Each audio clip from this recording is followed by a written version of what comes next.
And we all know you're attached at the hip to LeBron James. So when you say something about something that directly impacts LeBron James, that is going to be the assumption, whether fair or unfair.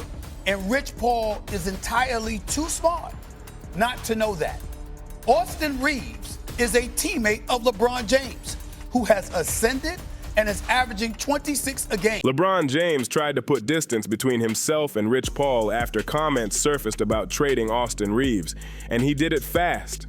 LeBron claimed Rich is his own man, saying whatever Rich says does not reflect how he feels. He doubled down, telling people to believe him like this was all just noise. But Stephen A. Smith wasn't buying it for a second. On First Take, he straight up called the whole thing a performance, pointing out LeBron's long history of using the media to nudge roster decisions without getting his hands dirty. So, what is this really? Is Stephen A. overreacting, or is he calling out something everyone already sees? Drop your real thoughts below and don't hold back. The chaos started when Rich Paul went on his podcast and floated the idea that the Los Angeles Lakers should trade Austin Reaves to the Memphis Grizzlies for Jaren Jackson Jr. That suggestion hit like a bomb. Lakers fans lost it instantly, and the backlash was loud, messy, and nonstop. Things got even spicier when Reeves' agent, Reggie Berry, reportedly flew across the country to confront Rich Paul in person at a Lakers game. That's not casual behavior. That's damage control at the highest level. At that point, LeBron clearly realized the situation was spinning out of control. And then Rich Paul comes out and says that it brings up somebody's name like Jaren Jackson. From a basketball standpoint, one could argue it makes sense, but the point is, saying something like that, Austin Reaves would be gone. That would benefit LeBron James, who'd have the ball in his hands even more, and we're supposed to ignore that? Cameras caught him leaving Crypto.com arena, where he spoke to ESPN and tried to shut the fire down. He said, "Rich is his own man. What Rich says is not a direct reflection of me and how I feel. I hope people know that." Then he added, "If they're not sensible enough to know that, I don't know what to tell them." That last line says everything. LeBron wasn't just defending himself. He was subtly calling doubters irrational. That's classic deflection, flipping the blame onto fans and media for connecting dots that are honestly right in front of them. When Stephen A. Smith was asked if he believed LeBron's explanation, his response cut straight through the act. LeBron James agent Rich Paul made headlines earlier this week when he suggested on his podcast that the Lakers trade Austin Reaves for Grizzlies All-Star Jaren Jackson Jr. But after last night's Lakers win, LeBron tried to distance himself from his agent's comments. James told ESPN in his way out of Crypto.com arena this, quote, "I think you all know by now, Rich is his own man, and what Rich says is not a direct reflection of me and how I feel. And I hope people know that. I hope people know that. And if they're not sensible to know that, then I don't know what to tell them." He started respectfully, saying he knows Rich Paul personally and giving him full credit for building an empire as an agent. Respect where it's earned. But then Stephen A. leaned in, reminding everyone that Rich Paul's rise didn't happen in a vacuum. And when Rich speaks, especially on moves like this, it's never random. And that's where LeBron's defense started to crumble. If this breakdown hits, make sure you subscribe. You don't want to miss what comes next. LeBron James tried to separate himself from Rich Paul's comments about trading Austin Reaves, and he didn't hesitate. He told reporters that Rich is his own man, saying whatever Rich puts out there does not reflect how he personally feels. He even asked people to trust him on that, like this was all some big misunderstanding. But Stephen A. Smith wasn't buying a single second of it. On First Take, he ripped straight through the explanation and called it what he believes it is, a familiar pattern. According to Stephen A., this looks like another moment where LeBron lets media narratives float ideas, watches the reaction, and keeps his hands clean. If it was the Lakers, I would probably be targeting the Memphis Grizzlies as a trade partner for Jaren Jackson. Yeah, that'd be a great fit. I would. For whom? Well, that's the thing, because you got to figure out the package. There's a world where you can do what's best for your team and do what's best for Austin, because Austin deserves to get paid. So what do you think? Does Stephen A. actually have a point here, or is he reading way too deep into something harmless? Say it with your chest in the comments. The whole mess started when Rich Paul went on his podcast and suggested the Lakers should trade Austin Reaves to the Memphis Grizzlies for Jaren Jackson Jr. That idea landed like a grenade. The backlash was instant. loud, and ugly. Lakers fans were furious, and social media went into full meltdown mode. Things escalated fast when Reaves' agent, Reggie Berry, reportedly flew across the country just to confront Rich Paul at a Lakers game. That's not routine business. That's a problem spilling into real life. And that's when LeBron realized this was blowing up right in front of him. Suddenly, he's backpedaling, trying to create distance between himself and his best friend's words like he had nothing to do with it. Flip side to it, however, is that there's also a history with LeBron James directly or indirectly influencing team moves and using media, podcasts, and other forms of media to do it. That's a fact. And when that's the reality, you gotta know if you're Rich Paul, and when you open your mouth, the assumption is, oh, this is something that LeBron James is feeling. Rich Paul is speaking for it. Leaving Crypto.com arena, LeBron told ESPN, Rich is his own man. What Rich says is not a direct reflection of me and how I feel. I hope people know that. Then he added, if they're not sensible enough to know that, I don't know what to tell them. That last line is the giveaway. He's not just defending himself. He's framing disbelief as ignorance, basically saying if you don't buy this, you're not smart enough to get it. Stephen A. Smith was asked if he believed any of that, and his response shattered the entire defense. He started respectfully, saying he knows Rich Paul personally and acknowledging the empire he's built as an agent, credit where it's earned. But then he got to the real point. Rich Paul's rise didn't happen in isolation, and moves like this don't come out of thin air. If you want the next part of this breakdown, make sure you're subscribed. This story isn't done yet. The point is that when you think about Rich Paul and his ascension, give respect and deference where he's due. He's a good brother, he's doing great things, and he's gonna continue to do great things. But he has to accept something, okay? You have a podcast now as an agent. Now you ain't some rookie that just arrived, Swagoo. You've been in this game a while. I'm talking about Rich Paul. You've made deals. You've influenced deals being made. You've been accused of influencing deals that have been made. And we all know you're attached at the hip to LeBron James. He's a good brother. He's doing great things, and he'll keep doing great things, Stephen A. Smith said. But then he dropped the hammer, because respect doesn't erase responsibility. Rich Paul isn't new to this. He's not some rookie agent figuring it out on the fly. He's been in the game for years, closing deals, shaping decisions, and influencing outcomes. And now he's got a podcast too. That matters. When you speak publicly as an agent with that level of power, your words don't float in a vacuum. Stephen A. made it clear. You don't get to talk like a media personality when your job literally affects careers and franchises. And then he hit the real point.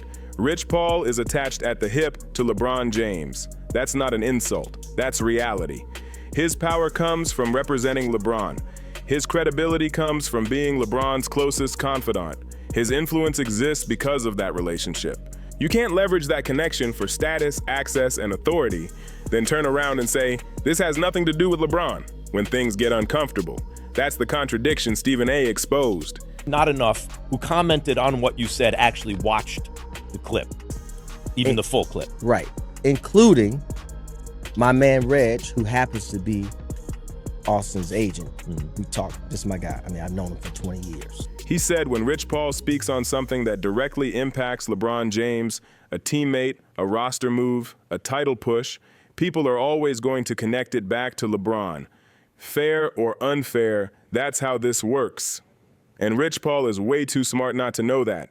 That's where LeBron's defense collapses. Rich Paul isn't clueless. He's one of the most successful agents in basketball history. He understands optics. He understands timing. He understands consequences. So either Rich Paul suddenly forgot how influence works, which nobody believes, or he knew exactly what would happen when he suggested trading Austin Reaves. And if he knew it would be tied to LeBron, then LeBron either knew beforehand or quietly agrees with the idea. Stephen A. didn't stop there. He broke down the basketball context, and it made the situation look even more calculated. Reaves isn't just some role player. He's LeBron's teammate, wearing the same purple and gold, averaging around 26 a night, and stepping up when it matters.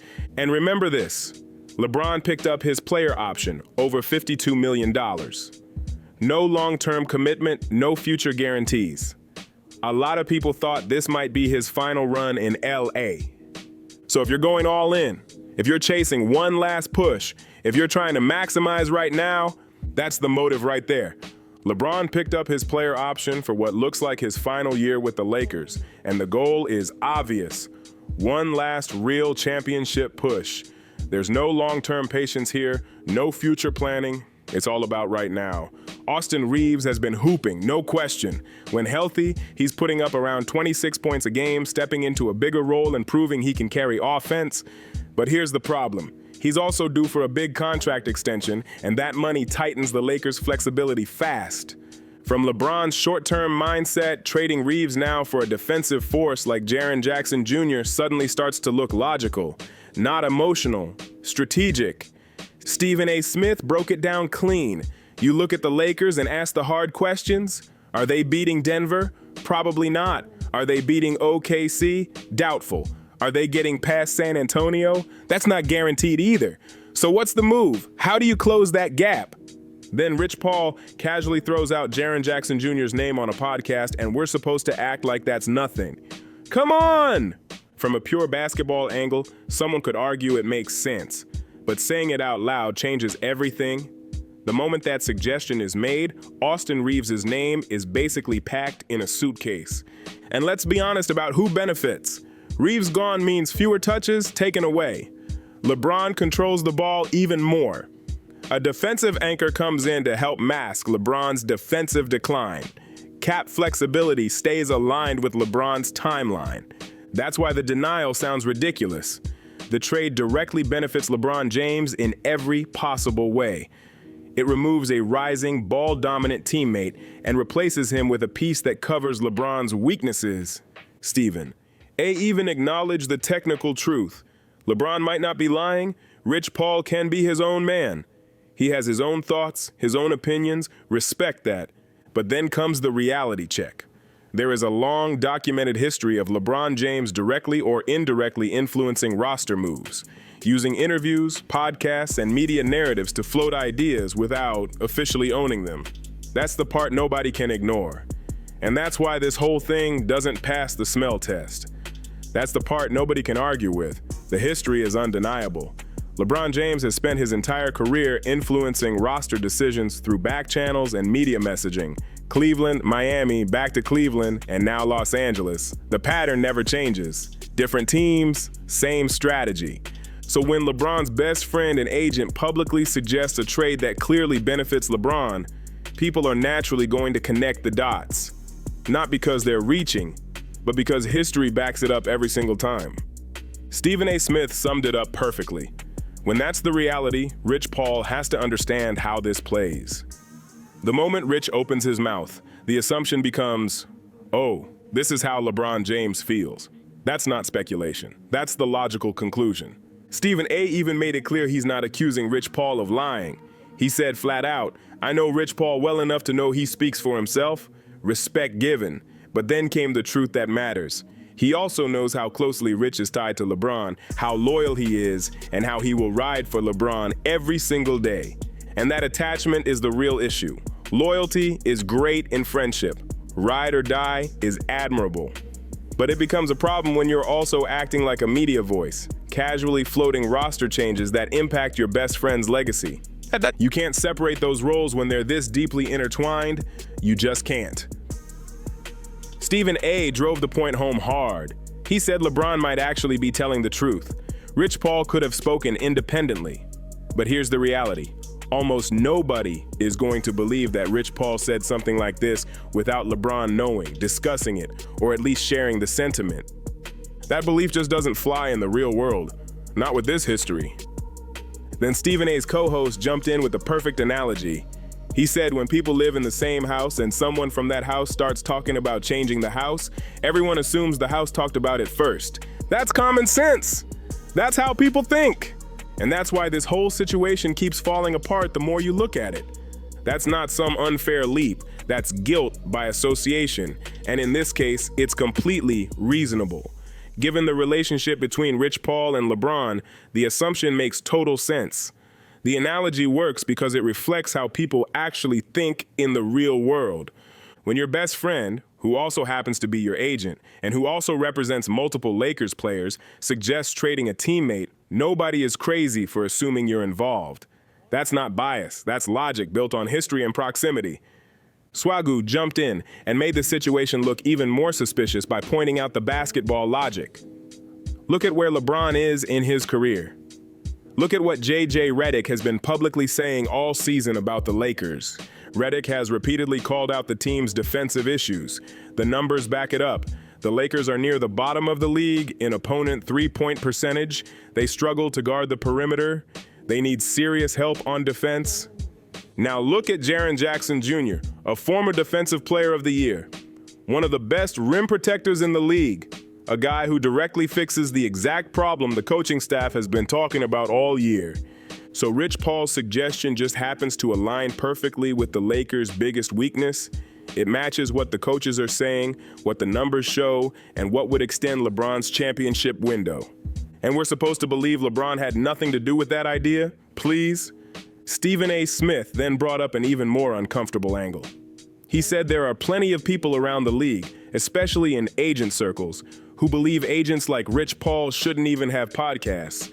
Why? Because someone with that much power, someone actively negotiating deals and influencing rosters, shouldn't also have a public platform where they casually discuss those same decisions. Stephen A. pointed out there were similar concerns when LeBron launched his own podcast. People worried powerful voices were using media to steer outcomes without accountability. That situation eventually led to Darvin Ham being out and J.J. Redick being hired as head coach. Nobody talks about it much now because Redick has delivered results. But the concern was real then, and it's real now. When powerful figures mix media, influence, and decision-making, lines get blurred fast. And that's why this whole situation keeps raising eyebrows. If you want the final breakdown, make sure you're subscribed, because this story exposes way more than just one trade idea. This is where it crosses into real ethical gray territory. When powerful people are directly involved and controlling the message, conflicts of interest are unavoidable. The core issue with Rich Paul having a podcast is simple. He cannot separate his role as LeBron's agent from his role as a media voice. Everything Rich says gets filtered through his relationship with LeBron James, especially when he's talking about roster moves involving LeBron's own team. The assumption will always be that he's either speaking for LeBron or speaking with LeBron's knowledge, and that assumption isn't crazy, it's logical. LeBron's defense asks people to ignore context, ignore history, ignore the obvious benefit to him. That's not reasonable. That's asking people to play dumb. Stephen A. Smith called that out perfectly. He even gave LeBron the technical benefit of the doubt. He said LeBron might be telling the truth in the narrowest sense. But he also made it crystal clear, almost nobody is going to believe it. Why? Because the circumstances make that belief unrealistic. And that leads to the bigger issue, LeBron's long-running pattern of using proxies. Throughout his career, people close to him float ideas, shape narratives, and apply pressure indirectly. When it works, great. When it blows up, LeBron steps back and claims zero involvement. That playbook isn't new. It's so established that even some of his supporters quietly acknowledge it. What Stephen A. Smith did on First Take was expose that playbook without calling LeBron a liar outright. He stayed precise. He stayed factual. He said technically LeBron could be telling the truth, but practically the story doesn't hold up. The history doesn't support it. The relationship doesn't support it. The basketball logic doesn't support it. And that's why people keep connecting the dots. Stephen A. didn't exaggerate. He didn't reach. He just laid everything out and let the pattern speak for itself. If you think Stephen A. nailed it, hit that like button. If you still believe LeBron's version, smash subscribe and explain your take in the comments. Either way, share this video, stay tuned, because this Lakers situation isn't cooling off anytime soon.